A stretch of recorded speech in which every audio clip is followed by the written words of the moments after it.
سب جتنے بھی میرے بڑے کزنز تھے انہوں نے زمان پاک میں مورچہ بنایا انڈین پیرا ٹروپرز کی انتظار میں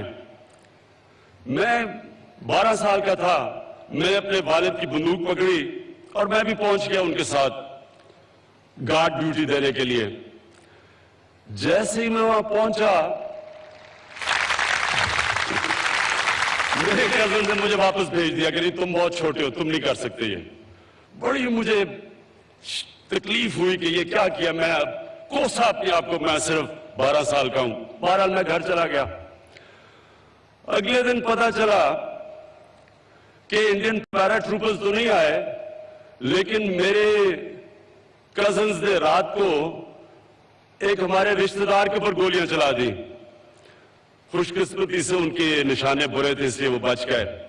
تو مجھے ابھی بھی یاد ہے کہ جس طرح کی ایک پاکستان میں وہ جو ایک لہر تھی, ساری قوم فوج کے ساتھ کھڑی تھی. یعنی جو میں نے وہ جذبہ دیکھا تھا, میں نے وہ کبھی ویسا جذبہ آج تک نہیں دیکھا. ہم سب فوجی بننا چاہتے تھے. اگر میں کرکٹ کی طرف نہ لگ جاتا تو ہو سکتا ہے میں بھی آج ریٹائرڈ فوجی ہوتا. تو میں آج اپنی فوج کو خراج تحسین پیش کرنا چاہتا ہوں. مجھے بڑی اچھی طرح یاد ہے وہ 1965 جس طرح ہماری فوج نے لاہور کو ڈیفینڈ کیا, اور مجھے یاد ہے کہ ہمیں کتنا فخر تھا. اور یہ جو ابھی وار آن ٹیرر جس کی ہم نے ابھی ویڈیو تصویریں بھی دیکھی اور جنرل باجوہ آپ نے بات بھی کی, میں اس کے خلاف تھا. میں نہیں چاہتا تھا کہ پاکستان کسی اور کی جنگ میں پڑے. لیکن جب, اور انشاءاللہ یہ میرا آپ سب سے وعدہ ہے, کبھی پاکستان کسی اور کی جنگ میں کبھی شرکت نہیں کرے گا. ہمارا کام ہے ہم اپنے لوگوں کے لیے کھڑے ہوں, اور ہماری فورن پالیسی بھی انشاءاللہ وہ ہوگی جو ہمارے پاکستانیوں کی بہتری میں ہوگی. تو جب یہ ہوگی جنگ, اس کے بعد جو ہمارا ملک جس امتحان سے گزرا, جس طرح کی دہشت گردی ہوئی, ہماری فوج اور ہماری خاص طور پہ انٹیلیجنس ایجنسیز جو ان کی پرفارمنس تھی, آپ دیکھ سکتے ہیں کہ اور کتنی اور فوجیں اس طرح کی جس طرح کی دہشت گردی پاکستان میں ہوئی ہے, کتنی فوجیں اس کا مقابلہ کر سکتی تھی. میں جب سے مجھے یہ ذمہ داری ملی ہے تو میں نے ایک جی ایچ کیو کے اندر 6 گھنٹے کی بریفنگ لی. پھر میں نے نیول اور ایئر فورس چیف سے بھی بریفنگ لی. تو میں اس نتیجے پہ آیا ہوں کہ اس وقت اگر ایک ادارہ جو انٹیکٹ ہے, جو کہ فنکشن کر رہا ہے, وہ آج ہماری فوج ہے. اور وہ اس لیے فنکشن کر رہا ہے کہ کسی قسم کی پولیٹیکل انٹرفیئرنس نہیں ہے, پروفیشنلزم ہے, میرٹ کا سسٹم ہے. جب تک ایک ادارے میں میرٹ ہوتی ہے, پروفیشنلزم ہوتی ہے, وہ ادارہ چلتا ہے. ایک وقت پہ ہماری بیوروکریسی, ہماری سول سروس 1960s میں سارے ایشیا میں بہترین سول سروس مانی جاتی تھی, کیونکہ وہ بھی پروفیشنل تھی, تب میرٹ تھی. سب سے مشکل امتحان تھا سول سروس کا امتحان. اور جب بھی ایک میرٹ کا سسٹم ختم ہوتا ہے, پولیٹیکل انٹرفیئرنس ہوتی ہے, اور ہماری طرح کے پولیٹیشنز کرتے ہیں, تو جب ایک ملک کے ادارے تباہ ہوتے ہیں تب ملک تباہ ہوتا ہے. ملک کی یاد رکھیں, کوئی بھی جنگ, بمباری ملک کو تباہ نہیں کرتی. جرمنی اور جاپان سیکنڈ ورلڈ وار میں تباہ ہو چکے تھے, لیکن 10 سال میں پھر کھڑے ہو گئے کیونکہ ان کے ادارے انٹیکٹ تھے. تو ہم نے جو پاکستانیوں کے لیے سبق ہے وہ یہ کہ اس ملک کو اللہ نے سب کچھ دیا ہے, کسی چیز کی کمی نہیں ہے. آپ نے کوئی ویژولز دیکھے کہ ہمارے ملک کی ڈائیورسٹی کتنی ہے, کیا کیا اللہ نے دیا اس ملک میں، آپ کو اندازہ ہی نہیں ہے کہ کتنا اور اللہ نے دیا ہے۔ ہمیں یہی نہیں پتا کہ ہمارے ملک میں گیس کتنی ہے، ہمیں پتہ ہے کوئلے کے اربوں اربوں ٹنز کے ریزروز ہیں، تانبا ہے، سونا ہے، زرخیز زمین ہے، 12 موسم ہے، سب سے اونچے سے سمندر، سب سے سٹیپ گریڈینٹ ہے، مطلب کہ سب کچھ اگ سکتا ہے یہاں۔ لیکن ہم نے اپنے ادارے مضبوط کرنے ہیں، میرٹوکریسی لے کے آنی ہے، اور سب سے امپورٹنٹ چیز میں آپ کے سامنے ایک، کیونکہ ہمارا واحد ملک ہے اسلام کے نام پہ بنا تھا، تو میں آپ کے سامنے یہ تاریخ رکھنا چاہتا ہوں۔ 610 میں نبی صلی اللہ علیہ وسلم کو نبوت ملی، 620 میں صرف 40 لوگ مسلمان ہوئے تھے، 623 میں ہجرت کی مدینہ، 625 میں جنگ بدر ہوئی جدھر صرف 313 لڑنے والے تھے، 625، 636 میں یارموک میں 80,000 سے 1,00,000 رومن ایمپائر کی فوج جنگ یارموک میں شکست کھاتی ہے مسلمانوں سے، اور پھر 638 میں جو دوسری سپر پاور تھی پرشین ایمپائر، وہ شکست کھاتی ہے قدسیہ میں۔ تو یہ سب غور کریں کہ یہ کیا ہوا، وہ دنیا کے عظیم لیڈر انہوں نے کیا کیا ان لوگوں میں جو کہ کہاں قبیلوں میں بٹے ہوئے، جن کی اہمیت ہی کوئی نہیں تھی، ریگستان میں رہتے تھے، انہوں نے کیا کیا کہ وہ دنیا کی سب سے عظیم سویلائزیشن بن گئے، قوم بن گئے، کئی صدیوں تک دنیا کی امامت کی۔ ہمیں قرآن میں اللہ کہتا ہے کہ ان کی زندگی سے سیکھو، ہمیں حکم ہے اللہ کا، ہمیں اللہ حکم دیتا ہے کہ ان کی زندگی سے سیکھو۔ تو ان کی زندگی سے ہم نے کیا سیکھا؟ یہ واحد ملک تھا جو اسلام کے نام پہ بنا تھا۔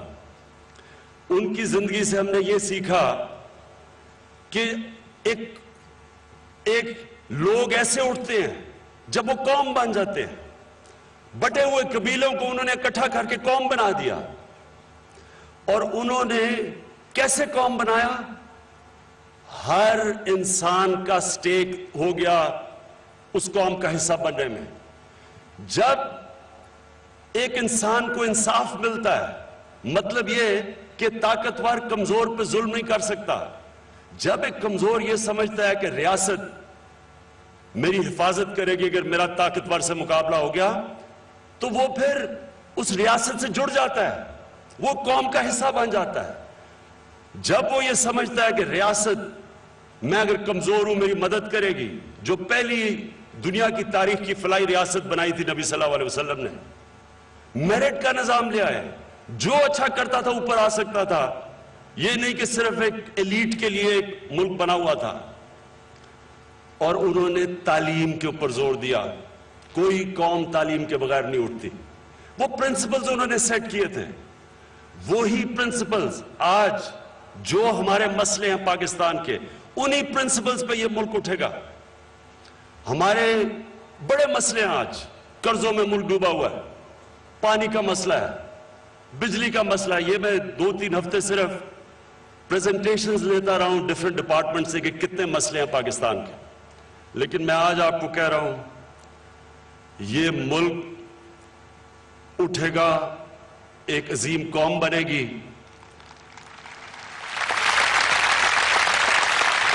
یہ بھی کب بنے گی؟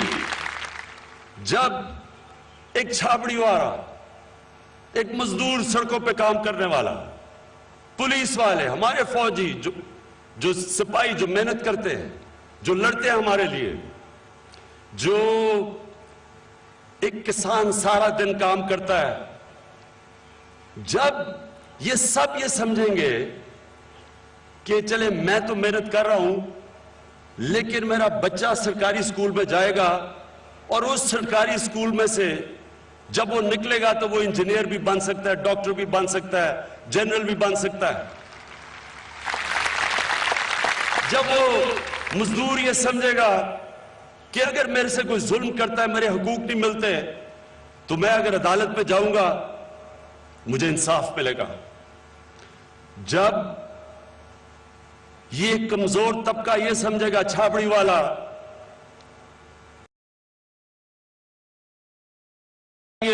ان کا علاج ہوگا مفت، ان کو پیسے نہیں دینے پڑیں گے، وہ یہ سمجھے گا کہ میرا بیٹا اگر محنت کرے گا تو وہ بڑے سے بڑے عہدے پہ پہنچ سکتا ہے، تب وہ ایک قوم کا حصہ بننا چاہتے ہیں، تب وہ اس قوم کے لیے لڑنا چاہتے ہیں، وہ اس قوم کے لیے مرنا چاہتے ہیں، وہ اس قوم کو بچانا چاہیں گے۔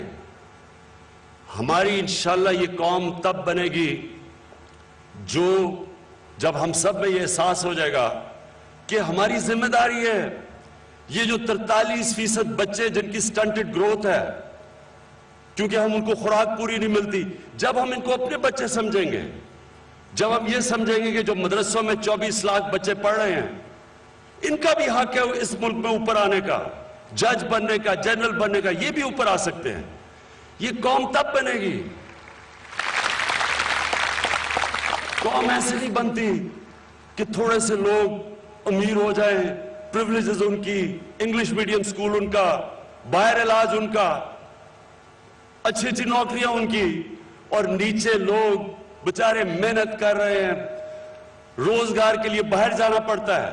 8,000 باہر پاکستانی جیلوں میں پڑا ہوا ہے کیونکہ وہ بچارے روزگار کے لیے ویزا بھی لیتے ہیں، پھر یعنی اللیگل بارڈر بھی کراس کرتے ہیں، صرف روزگار کے لیے، کیونکہ ہم اپنے ملک میں روزگار ان کو نہیں دے سکتے۔ تو یہ آج میں آپ سب کو یہ کہنا چاہتا ہوں کہ دیکھیں، ہمارے لیے نبی صلی اللہ علیہ وسلم نے وہ پرنسپلز دے دیے تھے جس سے وہ بٹے ہوئے عرب، ریگستان میں رہنے والے غریب ترین لوگ، ان کو اٹھا کے انہوں نے دنیا کی امامت کروائی۔ یہ تاریخ کا حصہ ہے، یہ کوئی گریک میتھولوجی نہیں ہے، یہ ہیومن ہسٹری کا حصہ ہے۔ فال آف دا رومن ایمپائر کے اندر پورا چیپٹر ہے کہ کیسے سرکار مدینہ نے اٹھا کے اور دونوں سپر پاورز کو گرا دیا۔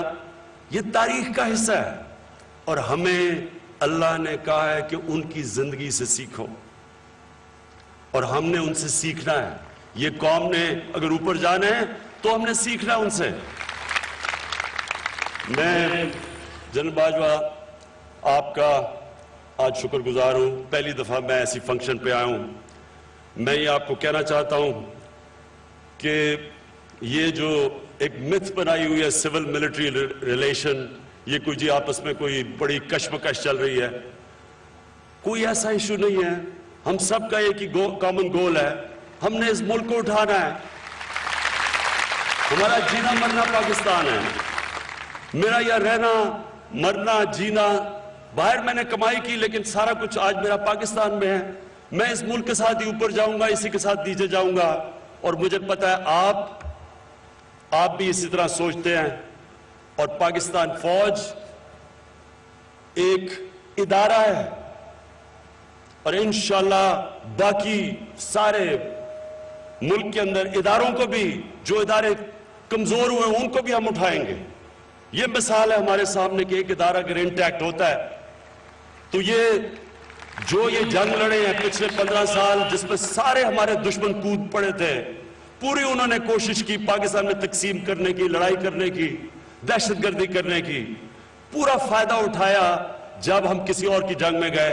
یہ ایک آج پاکستان قوم کی طرف سے آپ کو خراج تحسین پیش کرتا ہوں کہ جس طرح آپ نے اور انٹیلیجنس ایجنسیز نے مل کے ہمیں اس جنگ سے نکالا۔ میں شہداء کا جو ان کے لواحقین ہیں، میں ان کو ایک صرف آخر میں بات کہنا چاہتا ہوں کہ دیکھیں، ہم جب نماز پڑھتے ہیں تو ہم اللہ سے کہتے ہیں کہ اللہ، ایک ہی چیز مانگتے ہیں اللہ سے کہ اللہ ان کے راستے پہ لگا جن کو تو نے نعمتیں بخشی ہیں۔ تو نعمتیں تو اللہ نے سب سے پہلے پیغمبروں کو بخشی ہیں، اور پیغمبروں کے بعد جو سب سے بڑا درجہ ہے وہ شہیدوں کا ہے۔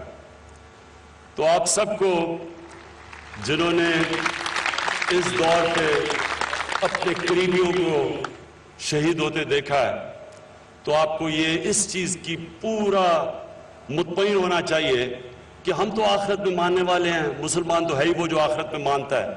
تو آپ سب کو اس چیز پہ مطمئن ہونا چاہیے کہ اللہ ان لوگوں سے جنہوں نے ہمیں بچانے کے لیے اپنی جان کی قربانیاں دی، اللہ کے لیے پیغمبروں کے بعد سب سے بڑا درجہ ان شہیدوں کا ہے. بہت شکریہ.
بہت بہت شکریہ جناب سپاسالار اور وزیر اعظم صاحب.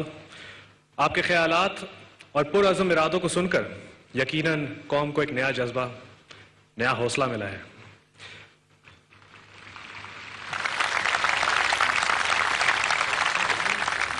ہماری دعا ہے اللہ سے کہ پاکستانی قوم کو کامیابی سے نوازے. آمین. خواتین و حضرات، اب ڈرم سولو ہوگا.